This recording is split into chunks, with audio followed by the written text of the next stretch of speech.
দেখো, আজকের 13 তারিখ। আজকের একটা জায়গায় যাওয়ার আছে, তো সকাল থেকে একটু চিন্তায় আছি। যাই হোক, মা মিষ্টি দিয়েছে আর পাতা তুলছিল, আর আমি এখানে এসেছি আমাদের এই গাছটার কাছে। 2 বছর আগে আজকের দিনে ছিল আমাদের ব্যাচের ফেয়ারওয়েল, তখন পাওয়া গাছ এটা। তো যত্নে রাখার চেষ্টা করি, বাবাও বেশি চেষ্টা করে। যাই হোক, একটা পেয়ারা দেখছিলাম, তারপর ঝটপট বিস্কিট খেয়ে নিলাম, আর মা এখানে আনাজ কাটছে আর মুড়ি বেড়ে নিয়ে আমি বসে পড়েছি খেতে, কারণ দেরি করা চলবে না। এদিকে বাবাও স্নান করতে চলে গেছে, তারপর এসে মুড়ি খাবে। এদিকে দেখি অল্প অল্প বৃষ্টিও পড়ছে। যাই হোক, জামার এই বলগুলো খুলে পড়ে গেছে, এমনিতেই পড়ে। আমি ওষুধটা খেয়ে নিলাম, তারপর টুকটাক পড়ছিলাম। বাবা এদিকে ফুল দিয়ে বেরিয়ে গেছে, ফোন করছিল, কথা বলে নিলাম। আর আমি স্নান করে চলে এসেছি। এদিকে দুটো পোশাকের রঙ একই, সেটাই মিলিয়ে দেখছিলাম। ঠাকুরকে ফুল ধূপ দিয়ে তারপর বেরিয়ে পড়েছি ঝটপট। বাড়ি এসে খাওয়া দাওয়া করবো। তো রাস্তায় বিভিন্ন ফুল গাছপাতা এসব দেখতে দেখতে যাচ্ছিলাম, আর ভাবলাম যে এতদিন টিকিয়ে রাখা একটা সইয়ের জন্য আজ যেতে হচ্ছে। আসলে সার্টিফিকেট আনতে যাচ্ছি, সেটাই আর কি। তো এখানে মন্দিরের ধারেও দেখি যে বেশ কিছু গাছ লাগিয়েছে টবে।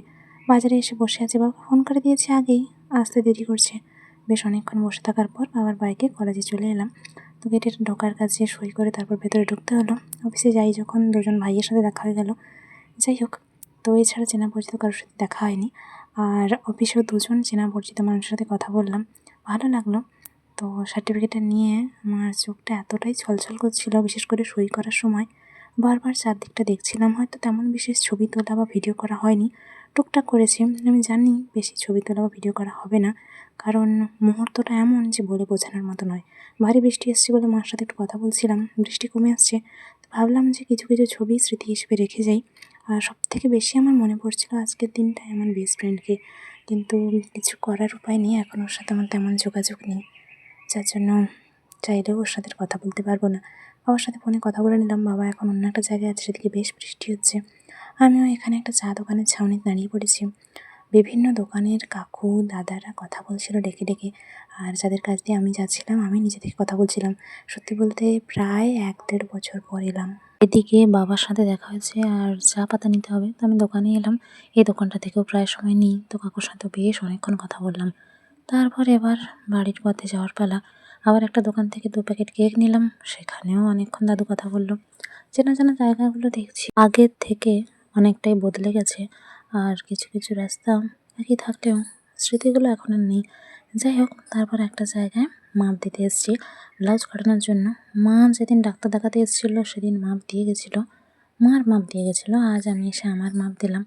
তারপর বাবার গাড়িতে করে কোন অবধি আসার পর সেখান থেকে আবার ব্যাগ নিয়ে ছাতা ফুটিয়ে বাড়ি এলাম। বাবা গেছে একজন দাদুর কাজঘর আছে সেখানে খাওয়া দাওয়ার জন্য। আর সত্যি বলতে আমার হাতের যা অবস্থা, কোমরের নিচ থেকে পুরো পাটাই ভিজে গেছে। যাই হোক, মা আবার ফোন করছিল কতবার, সেটুকু দেখিয়ে দিলাম। সমস্ত জিনিসপত্র আলাদা করে রেখে এখানে দেখি কোণে বেশ জল পড়ছে। মা সেজন্য যেতে পারেনি বাইরের দিক দিয়ে, ভেতরের দিক দিয়ে মোটামুটি যাওয়া আসা করছে। আর আমি বললাম ঝটপট খেতে দাও, কারণ প্রচণ্ড খিদে পাচ্ছে। তো আম যে আছে এগুলো আলাদা করে রেখে দিলাম, দু রকমের আম আছে। যাই হোক, তারপর এই যে দুজন মনের আনন্দে খাওয়া দাওয়া সেরে নিলাম। ইতিমধ্যে বাবাও চলে এসছে, আর পায়ে বিছিয়ে ওপর থেকে জল কমাচ্ছিল। মা এখানে একটা নতুন কৌটো বের করছে, ওটাই দেখছিলাম। বাবার গাড়ি এখানেই রেখেছে, কারণ ওপরে তুলতে পারছে না, প্রচণ্ড হড়কা, সেই জন্য। এখানে দেখি একজন দাদু ওই চাল ডাল নিতে এসছে আর কি।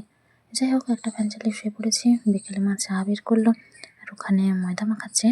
আমি ঝটপট সন্ধ্যা দিয়ে দিলাম, মাঝে টুকটাক ভিডিও করে নিয়েছি। সন্ধ্যেবেলা এই যে মুড়ি খেয়ে নিলাম। এদিকে বারান্দা থেকে পোশাকগুলো আনতে গিয়ে দেখি কারা কারা যেন বাড়ি ফিরছে।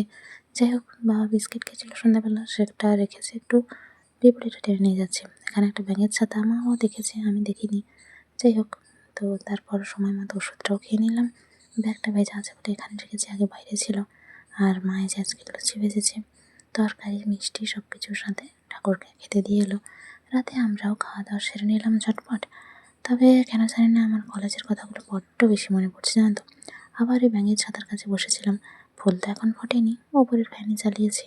বাবার হাতে পায়ে বরলিনা দিয়ে দিলাম, আর এখনও চুলটা খানিকটা সিল্কি সিল্কি আছে, সেজন্য একটু ঢং করছি আর কি। জানালা যেরকম রাখা সেরকমই রাখলাম। আর 12টা বেজে গেছে। চলো, আজকের মতো টাটা।